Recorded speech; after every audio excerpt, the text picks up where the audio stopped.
This is Jasmine. I hope that you all are doing well. I am going to be doing a craft video, a craft recipe video for you today. So that's why the camera is angled a little bit lower. So today we're going to be making witch's black salt, or just black salt, or witch's salt, or you can say witch's black salt. If you are not already familiar, there are loads of videos on how to make witch's black salt already here on YouTube, but I wanted to show you how I make mine. Every witch kind of makes their salt a little bit differently. So when you're watching this video, or if you're watching another video from another witch on how they make their black salt, just kind of keep that in mind, that you can absolutely tweak this recipe to fit you and your intention. So if you don't already know what black salt is and how black salt can be used in the craft, black salt, which is black salt, is a salt that is magically consecrated and made by a practitioner, by a witch. And different practitioners will use it for different reasons. Some practitioners will use black salt as a protective form of folk magic, whether that be putting it in mojo bags on their doorways or above windows or beds or places of sleep, or whether it's putting it around the boundary of their home or business as a way to protect or ward off evil, or ward off any sort of work that might be conjured by another practitioner. So that's all well and good. Another way that witches use black salt is kind of for the opposite. So instead of using it for defensive purposes, they will use it for offensive magical purposes. And when I'm saying offensive magical purposes, what I'm saying is instead of defending themselves magically and spiritually with the black salt, they will attack with the black salt. And that just kind of painted like a funny picture in my mind of like throwing salt in a bitch's eyes. And it is kind of like that, but like in a magical sense. So if you wanted to use this in an offensive sort of way, you could take this black salt, take some of it in your hand, you know, push your negative intentions into the salt and then sprinkle it into someone's foot tracks. You could sprinkle it into someone's business. You could sprinkle it onto someone's doorstep. And you're kind of saying that baneful poison prayer while you sprinkle the black salt onto them. So the key thing to remember with black salt, for me as a witch and in my practice, in my opinion, is that black salt is an empowered salt, and it is a salt that is charged by the practitioner. So it is kind of an energy conduit of your own magic that you then choose to disperse in accordance to your will and how you choose to manifest your intention. So I like to make black salt myself and keep a little storage of it. A little bit will last me a little while, you know, so I'm not going to be making, you know, like a pound bag of black salt, but I'm going to be making like a decent sized container. So I will be making this salt here. This is some of the salt. I'm going to show you all the ingredients, everything that you're going to need, but basically this is going to be my black salt container. This container is very near and dear to me. Actually, a fellow witchy pal, old coworker and student of mine actually gifted me this, and so it's very special to me, and I've decided that after rearranging some stuff in my herbal apothecary that I wanted to then make this my black salt container, my mother container, where, you know, this is the main container, and then I can kind of dispense the salt out as needed from this. And I definitely plan on doing some stuff around the house with this black salt, but it's definitely something good to have in a baneful witch's arsenal. If you are not a witch that does not practice offensive magic, that is okay. But welcome to my channel. One of the first things that you're going to need is some sort of libation or offering. This is the Stella Rosa Moscato wine that I will be using tonight. And I will be leaving an offering here for my ancestors. And I will also be indulging in some of this myself. Black salt should be a time where your energy is high, where you're vibing, where you're enjoying yourself, where you're having a good time, because you want to take some of your life essence, some of your chi, and you want to push that energetically into the black salt that you are making.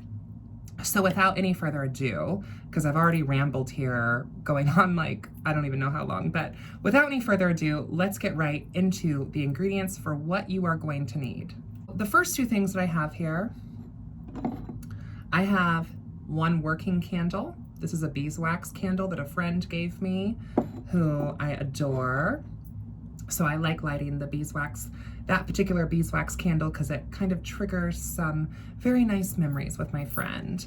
And then I have this working candle, which is actually a dragon candle, is what this was consecrated for. So kind of pulling in some of that draconian energy. But also this candle was used at our Witches Community Maybon banquet here in Indianapolis. So it has a little bit of that energy of the event that I can also use with making this salt. So of course for witch's black salt, obviously you're gonna need some salt. There are different types of salt that you can totally use. You know, iodized salt, sea salt, Mediterranean salt, pink salt, whatever. I'm going to be using this. This is some of my favorite salt. You can actually pick this up just from Kroger. This is the fine Mediterranean sea salt. So I will be using this. And that is also what is in here. This is just sea salt. Very fine, fine, fine sea salt.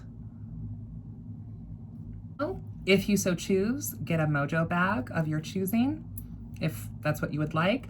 You won't necessarily be needing this mojo bag to make the salt, but I plan on putting some black salt actually in a mojo bag so I can then hang this in my home. So, mojo bag.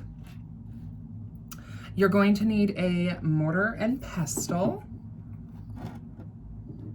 So I would recommend using a stone mortar and pestle, especially for this, just because you don't want the wooden ones like absorbing anything. And we're gonna be having to crush up some heavier things, so I would recommend using a stone mortar and pestle. I got this one actually, I think, from one of our local head shops for maybe 15 or 20 bucks. And it's a pretty decent size. And I love the black marbling on here. So get a nice mortar and pestle. And I want to make sure that you have some black pepper. So I have some whole black peppercorns here. You guys like my snake nail? Isn't that fun? Little snaky snake. Little something. So yeah, anyway, back to the work. So get some black peppercorns. Now, I've had some questions also from some witches like, oh, well, what should I do with some of the ash from my cauldron, right? Or from my albone shell. This is a great way to use everything in your craft, is by making witch's black salt, because the ash or the remnants from your cauldron, or, okay, the ash from your sage or palo santo, or whatever bundles that you might burn in an albone shell, this will collect ash, and this would be a great addition to add into the witch's black salt.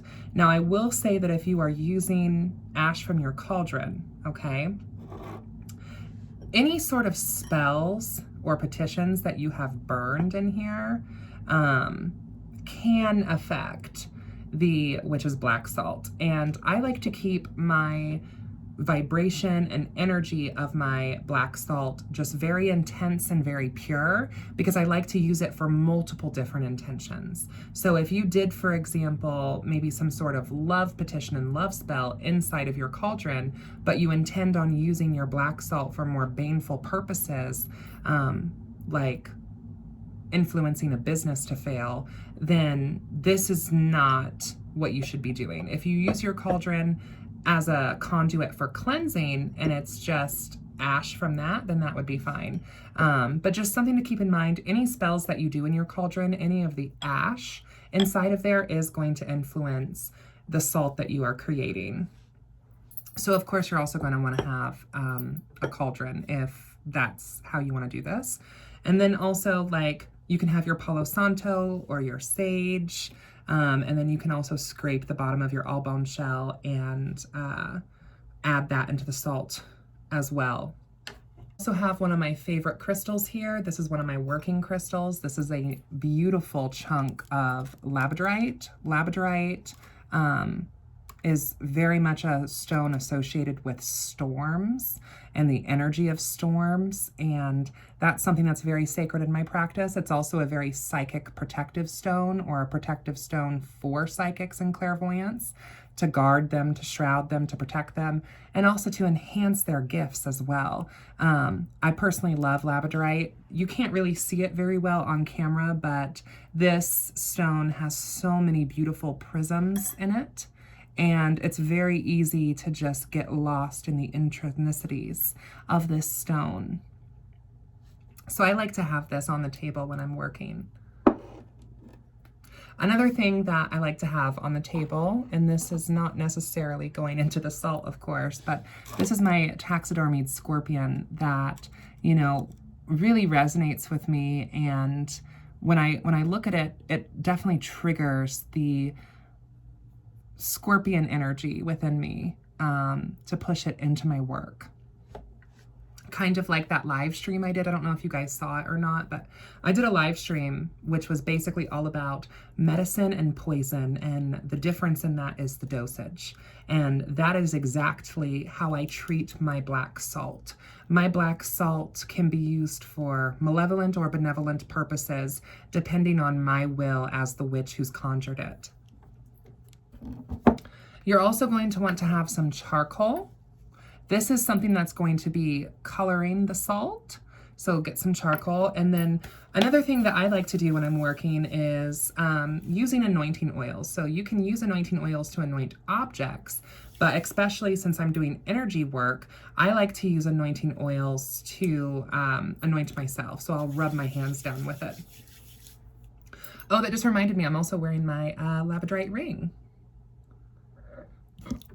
So this is a Venus oil, which is one of my ruling planets. So I will be using this.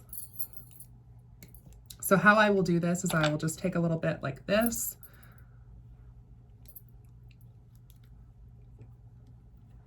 Take a little bit in my hand. A little bit of this oil goes a long way. These planetary oils are incredible. And then I'll rub my hands.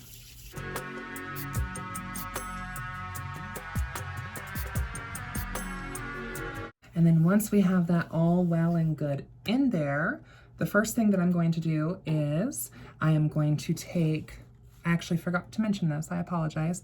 I have some bay leaves here, and I'm going to start by burning these bay leaves and lighting up a little bit of sage. Bay leaves are great to kind of carry your wishes and your prayers up into the cosmos, and that is exactly what I want to do. So we're just gonna let that kind of burn a little bit. Okay, and I'm gonna go ahead now with my mortar and pestle. I'm gonna actually put this over to the side for a little. Okay, big chunky mortar and pestle. So what we wanna do is we wanna start grinding up some of our darker ingredients. So I will start here with this charcoal disc. And we are going to place this charcoal, and you want to use the small disc charcoals that you would use in like smoking shisha, like for a hookah pipe, or burning loose incense. And because I want to kind of bring the malevolence and the benevolence into my work, I want to go clockwise, but I also want to go counterclockwise as well when I'm doing this. Typically, clockwise is for bringing things to you. Clockwise is for getting rid of things. Clockwise is for positive intentions. Counterclockwise is for, you know, more baneful intentions. I don't like to waste anything here. I have my salt here that's already in here. You can see my hands are covered in that charcoal. I am going to take the salt out of this container, and I'm going to have it here in my hand, and I'm going to pray and push my intention into this salt.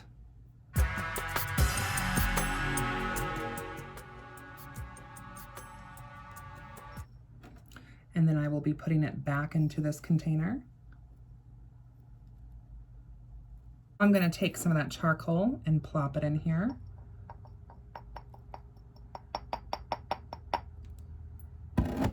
And you guys, you know, it's okay if you get a little bit messy. Witchcraft is messy.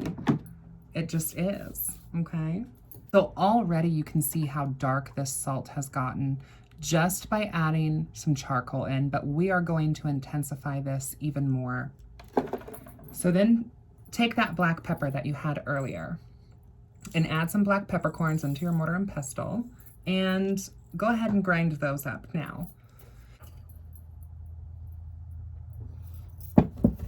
I know that this is hard to see because the pepper is black and the mortar and pestle is black, but one of my favorite smells is the smell of freshly ground black pepper. It is so invigorating.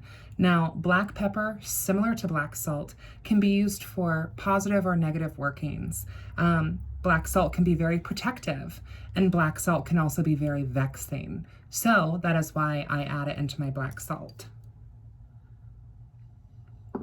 I'm going to add a little bit more of this Mediterranean salt to the mix. And I'm going to pray over the salt again.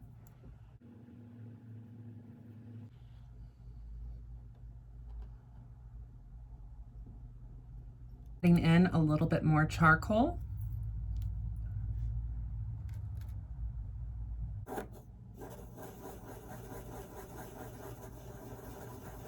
Can you see how wonderfully dark this black salt looks? That is how you want your black salt to look. So then what I will be doing is I will be taking some of the ash from my cauldron and adding that into the black salt.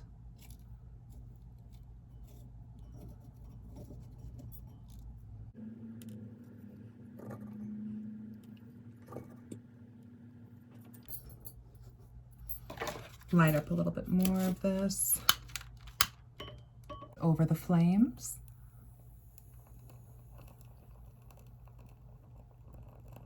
I'm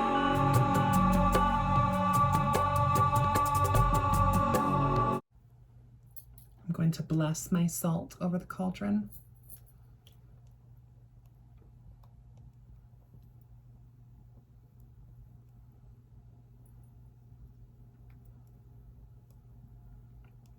I'm going to waft some of the smoke from the cauldron into the container.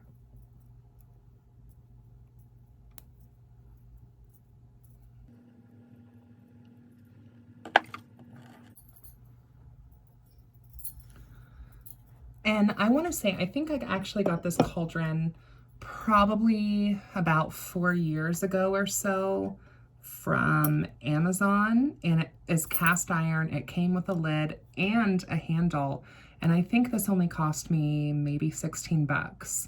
And it's a cute little mini cauldron, but it's actually quite a nice size. I've seen cauldrons smaller than this, and this is really the perfect size for me. That, in a nutshell, is how you are going to make your black salt. You have your black pepper, you have your sea salt, you have your charcoal. Very, very simple ingredients. Some people choose to add other ingredients, like other herbs, such as mugwort, patchouli, moss, wormwood. I like to keep mine very simple, and I like to keep mine very neutral because I like to use it for so many different purposes.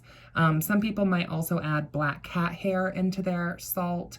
I don't do that, once again, for the same reason that I like to keep mine very neutral.